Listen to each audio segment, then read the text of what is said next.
How we doing today, folks? It's Jay Swick here. I hope everybody's doing decent. And today's review is covering Slushcult. And this is more, instead of just a deep dive on Slushcult and whatnot. Don't get me wrong, I give the board my proper tuning like I usually do. But this is more or less like a comparison where you should throw yourself if you're just starting and you're wanting to get into Slushcult and whatnot. What might be the better option for you, what have you. And in today's video, we are going to show the board being set up that I got from them. Swapping over now. Either way, Slushcult 34mm from DK in their street shape. We did go ahead and use the 3M tape that came with it, some G-sheet screws, some Grom wheels, and some Grom trucks. So obviously setup usually went as great as usual. On these ones you do need to poke the holes for the heat transfer. So in regards to the overall setup, it is very comparable, if not exactly the same as the Chems O-shape that DK makes as well. I placed them directly over each other and they're like mirrored almost, except for this is 3.5 and that's 3.4, so just a tiny bit wider. As you can see in some of the images here, there's some bubbling, some heat wrap that was heat transfer that was folded over and wrinkled on itself, as well as a couple of dots. And then on the back side there was one wood shaving from probably like the drill out process and whatnot. So other than that, that wasn't a big issue. But when I did reach out to Slushcult and say, hey, was there a blum situation that I wasn't for sure about or anything? He says, I'm confused. What do you mean? And I sent him pictures explaining, I got a pretty good eye for little mess ups and whatnot. I was just trying to be honest with my review and saying, yes, this is a regular. Yes, this is a blem. I wasn't trying to call him out or anything. I was just trying to figure out for sure, since I did get it on a Black Friday sale. So with that being like the whole bit, he was like, bro, which shape, which DK shape did you go with? And I told him my information and whatnot. I was like, you really don't have to send me a board.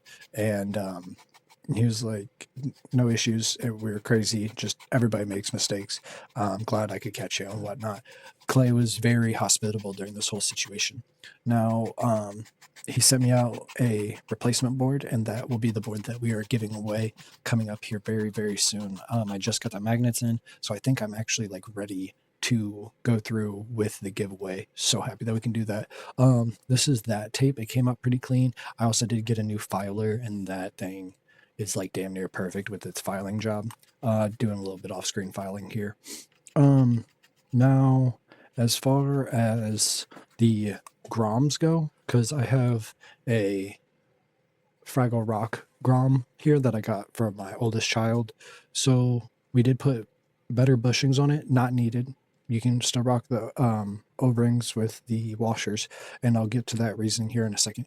The only thing I think that the Grom board needs out of the box is either some riser pads put onto it, and the screws are long enough for that. If you want to go up to like 1.2 millimeter risers, I think it is, that should fit. But it needs a little bit more height and it needs better grip. So either put better wheels on it or put some riser pads and grip, and that's literally all it needs. And it very minimal adds. It like, even once again, if you just went grip and then the riser pads, you're into it like what, maybe an extra $10 at most. And then if you went the wheel route instead, you might, like, you go to like Entity or somebody like that and go get a $10 set of decent wheels. Bam bam. These wheels are perfectly fine. I have put in a good amount of use into the wheels that you see here in video, and like, I know we're in small view. Hold on, we'll switch over real quick. But I've been putting, these are black wheels, and I've been putting the fucking work in on these things. Going back. So overall, I definitely enjoyed my experience just shopping with them. Very hospitable, very honest, very reasonable overall, and they've done so much for the fingerboard community. I don't want to say like they're the Walmart or anything like that, but besides teak tuning, they are the most likely to end up in Walmart. They are in the malls. They are the Zoomies. So just like that, being able to spread out so wide is fantastic just by itself. Now tying this in more, uh, so Clay comes from a long line of entrepreneurs and people that are just going to do what they're going to do.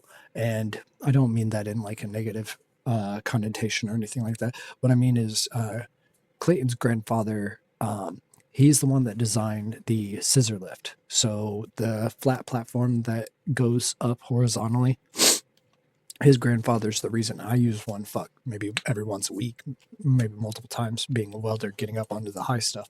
So obviously that's awesome. I do believe his dad went into construction or something like that, don't get me wrong, but then obviously Clayton coming in and doing Slushcult. So even if it wasn't fingerboarding, I definitely think he would be doing his own thing. He would be excelling and being his own boss in one right or another.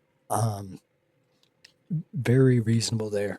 So I was trying to reach out to him for questioning, but this was not too long ago, but still he's a very busy man. And it's just cool to see what one person in general that also, I'm not going to say he has social anxiety, but he's just like nervous and whatnot for the most part around just randoms. It seems like for somebody that's so nervous, it's so nice to see that they're outgoing. Now getting back to the actual hardware size of it, we have this board essentially fully upgraded at this point. The only thing I did was leave the tape on because I wanted a good experience of it. So starting with the tape, I didn't necessarily care for it at the beginning. It's not that I didn't like it. It's just, it was a little bit extra gushy, I guess. A little bit too much cushion for me. That also being said, after about a week or so, it feels very nice. I'm definitely probably going to go buy another pack of it, probably in the thin. That might feel better for me initially, but this is, the tape is solid once you break it in. The tape that comes in with the Groms are not that tape, so that's why I said upgrade the tape. We got risers that I've made for it. We got some BRTs and 32 on here, and then we also have pipsqueaks. And for the bushings, we have teak tuning with the stock pivot cup. We're going to be trying out some different pivot cups for these. In relation to the BRTs, I'm not going to be putting out a review for these. Everybody has one. Everybody rides them. There's plenty. Just know that they are a slightly different feel than like Groms or any other lookalike Chinese trucks, whether that is the standard kingpin or, well, standard or inverted kingpin.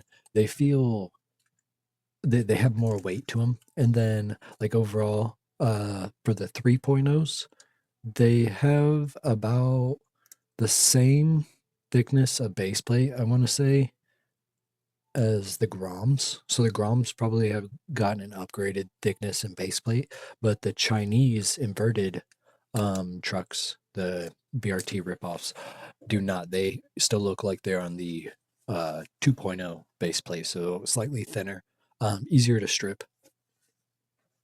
So I'm not going to be putting anything out to the BRTs, but there is a noticeable difference from the Grom trucks. So just trying this out with different trucks and whatnot, I've definitely grown to enjoy this board more than I expected to. It's not that I like had any reasons to not like it. It's just I already had a DK board. I didn't really think 0.5 was going to matter that much, but I do enjoy riding this one. This one's going to stay in the rotation for a good bit longer. It's probably going to get changed up a little bit more, different trucks and stuff to feel it out a different couple of ways, but just personal, just a little bit more research. So in conclusion, comparing a Grom to a full build, because that's essentially what I did, because you can go through Slushcult and do a build your own board. I definitely prefer the upgraded board, but this isn't far off. Grip, better wheels, or risers. get you a little bit of height with this board with some better grip, and I'm pretty sure it wouldn't be too far off from that thing, even with the BRTs. Just probably a little bit lighter. Other than that, I think we're going to wrap this one up here. I appreciate everybody that stopped in. Have a safe travels. Adios. Happy New Year's. Goodbye.